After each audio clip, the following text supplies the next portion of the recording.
going on YouTube? Today we're going to talk about single bevel knives, which we've had the discussion before. This time we're going to be talking about how to get a really clean Kasumi finish.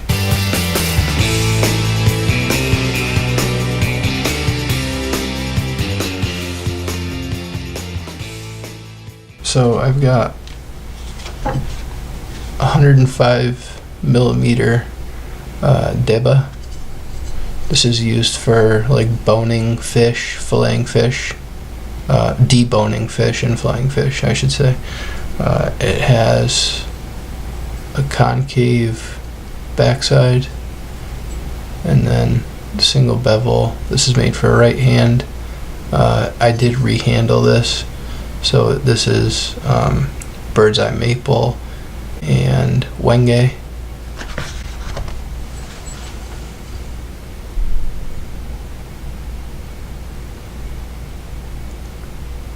There you can see the bird's eye maple.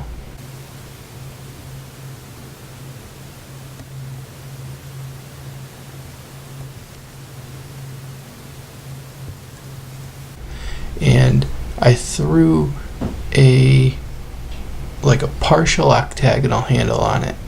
So it's sort of octagonal, but it's more square, just because I wanted a shorter handle, but I wanted it to be a little bit taller than a traditional octagonal.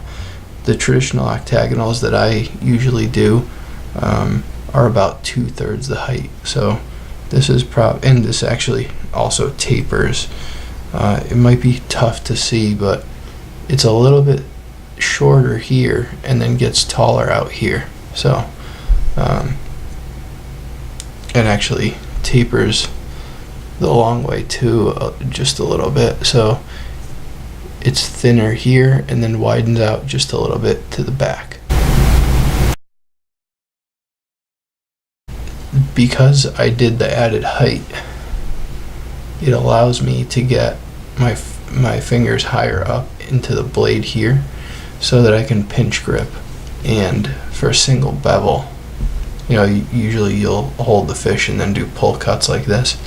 I'll debone chicken and stuff too. You just have to be careful. If you hit bones with this, you're more likely to chip. It'll go through fish bones, but it's not really meant for like chicken and stuff like that, but you can definitely do it. I'll take like a split chicken breast and I'll debone it. Those bones usually don't pose a threat to the edge. This edge is actually in pretty good shape, but let me show you some of the Fingerstones that I have here. And actually on the top I have some that are already set up, ready to go. So there's basically, it's essentially like, it's close to Kleenex, but you can actually use Kleenex. These I had to lap and flatten myself, and then take like nail polish or some kind of lacquer and stick the tissue paper to it, and that gives you like some tactile feel and allows your thumb to grip it, and then you slide the stone back and forth. So these have like a preliminary lapping to them, but you can see like this stone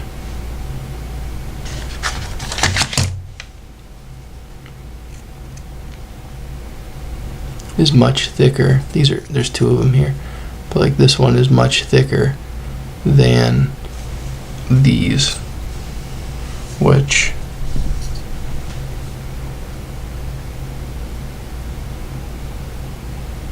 so you can see how much thinner this one is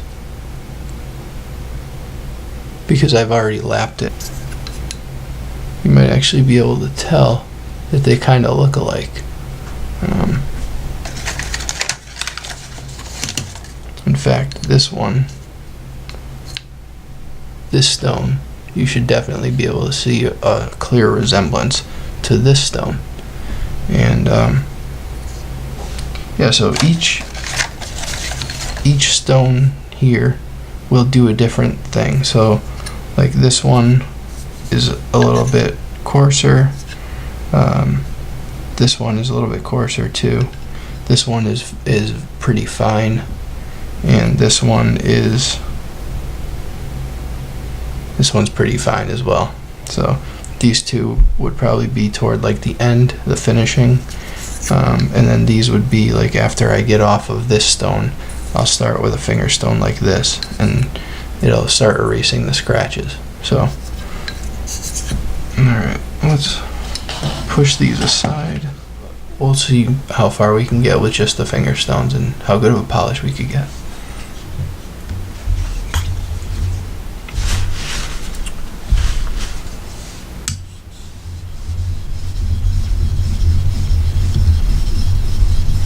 So I'm not gonna do, this is not gonna be like a tutorial on sharpening the single bevel piece of it. It's just gonna be how I finish with finger stones. If you do want to see a tutorial on single bevel sharpening, I have a video already up. But again, this is not gonna be that type of video. This is more focused on just getting a Kasumi finish. And actually, you could probably start to see a difference already as soon as this thing focuses.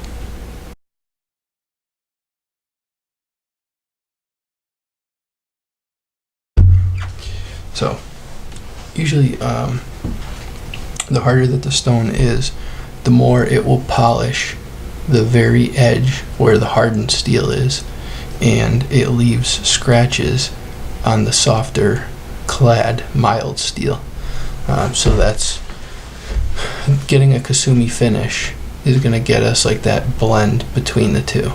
So having a nice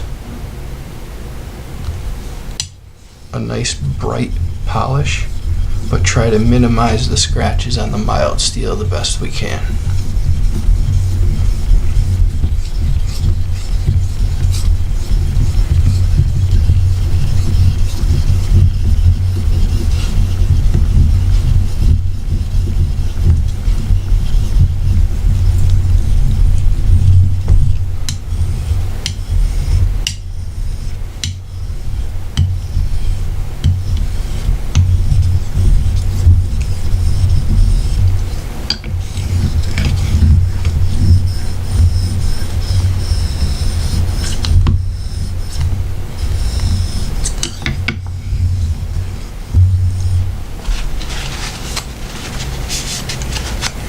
Yeah, this really polished the hardened steel nice.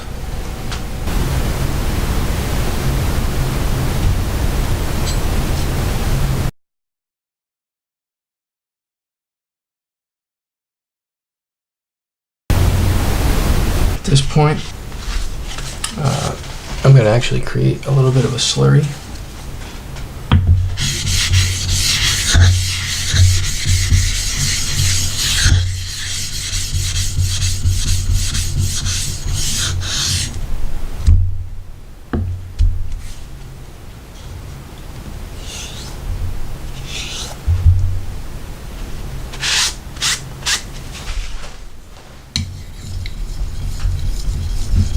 And what the slurry is going to do is it's going to help polish a little bit better, more evenly.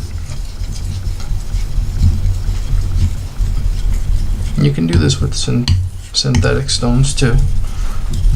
But usually Japanese naturals, especially the harder they get, it's recommended that you use a Nagara of some sort. See, that has a really, really nice polish on it right now at the edge bevel.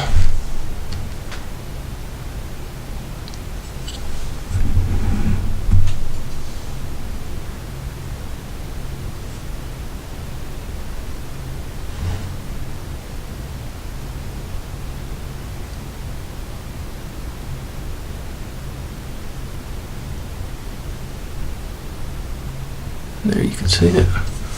There are some scratches obviously, but we'll get those out. Okay, so at this point I think I'm done with this Tomai stone. I am going to move to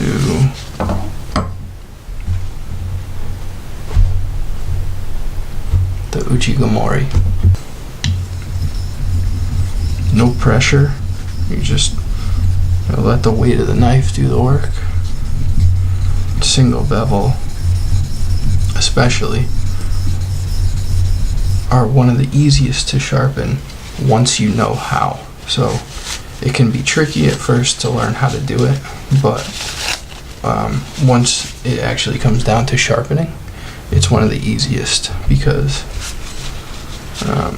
you're only dealing with one edge. So yeah, that's really nice.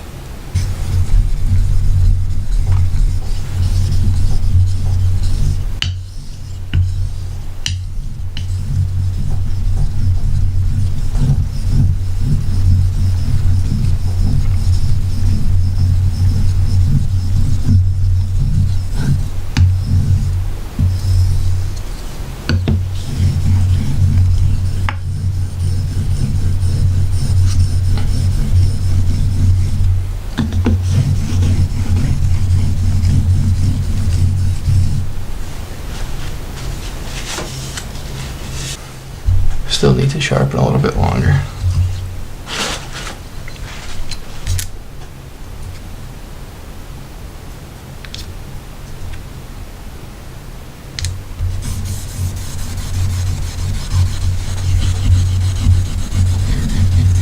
What I'm doing right now is actually using one of the Fingerstones to raise up a very faint slurry.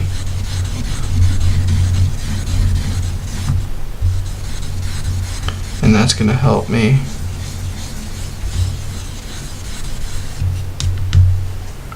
remove the burr.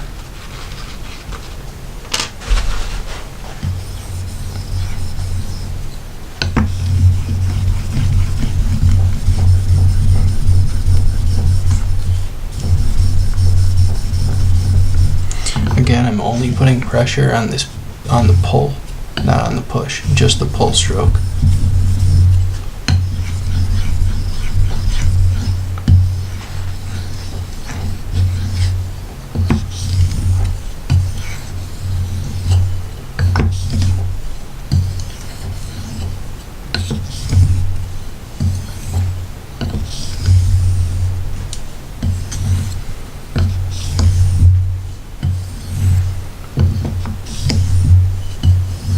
Realistically, if I had my strop with me, I could have just removed it without, I could have lightened it on the stone and then finished it with the diamond strop with 1 micron, but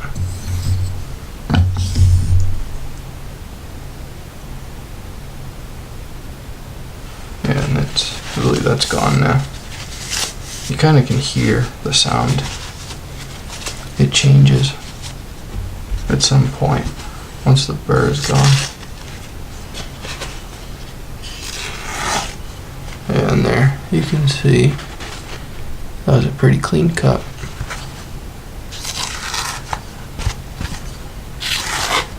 And that's without stropping on, on an actual strop.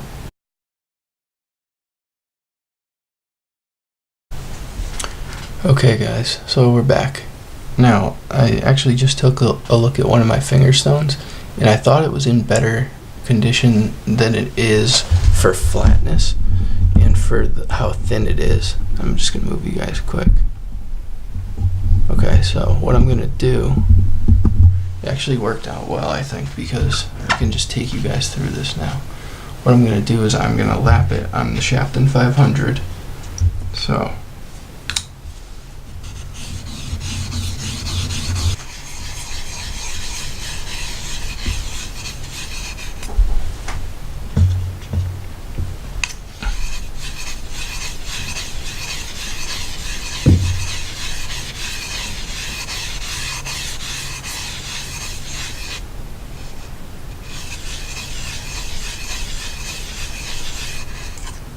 okay, I think this is good.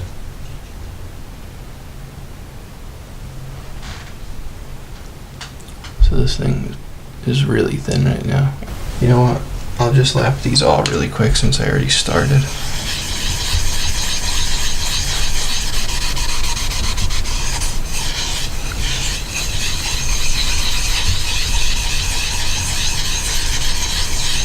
think I'll use this stone. Throw a little bit of water on it. I'm going to put it back in the holder. Put the paper towel on the stone.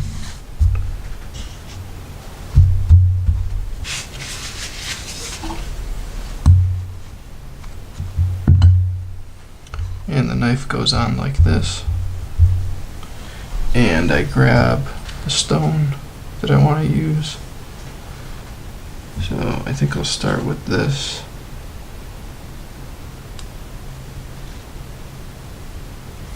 Okay, and I have just this little piece right here.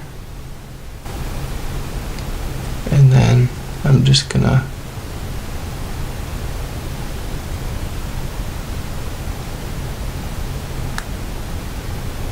break it. I'm actually going to take it and break it in half again. So I have two little pieces like this. And what I'm going to do is dip the stone in water.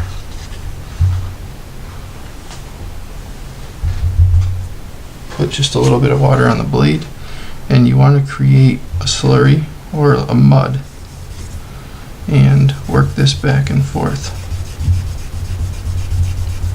And you're polishing the steel, and at the same time this mud, so this actually broke off, this mud is what is going to do the polishing for us.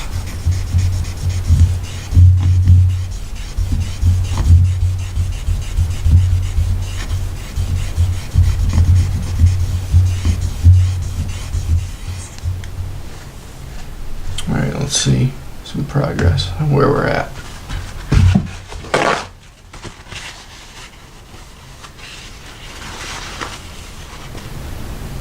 It's essentially like the perfect haze, the perfect Kasumi finish for me. It's just gray enough on the mild part here, and just silver enough on the hardened steel that you get, like, you know, just the perfect contrast. But Fingerstones is actually the method that samurai swords, when they're polished, that's how they polish them.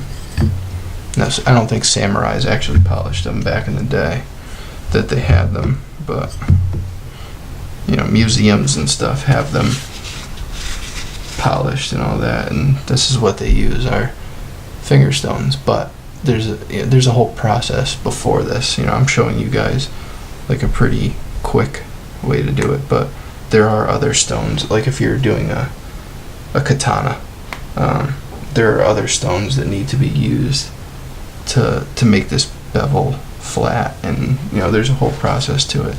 There's years of education and thousands of dollars in stones that are necessary to make a katana look the way that you guys see, you know, in museum pictures and you know, on TV and stuff. There's a lot of time, effort, knowledge, and money that goes into creating an edge like that.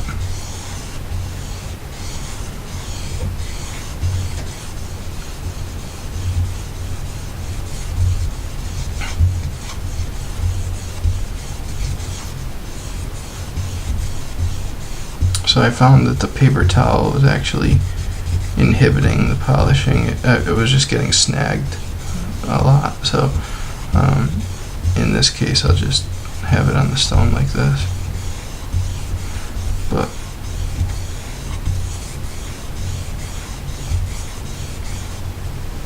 now this is a different stone. It's not the same one that I was using before. So we can see how this looks. And maybe I'll take like the still shot of the bevel and show you guys what they look like next to each other.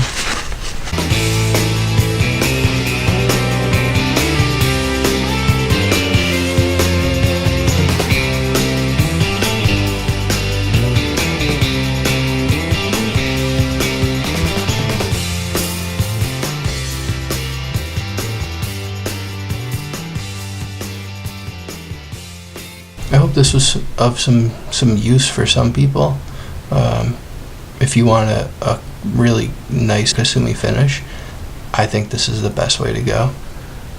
You know what? Let me grab my Usuba. I'm actually going to show you the difference between the Usuba, which I sharpened in the last video, and this Deba, which was done with Fingerstones. And I think you're going to see, well, it's clear there's a huge difference, but just to put it into perspective.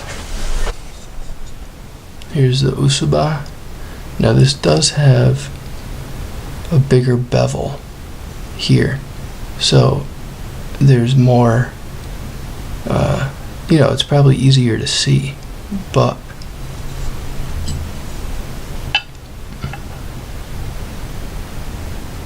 look at how much more clear this one is and how cloudy this one is. That's the difference with Fingerstones.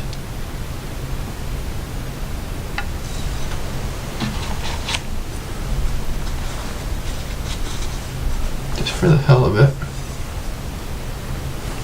I'm just going to polish the tip real quick just to show you guys.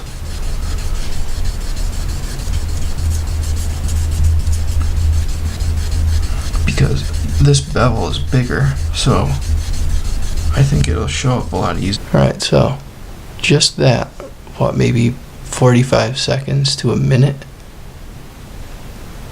Look at how shiny it is right there.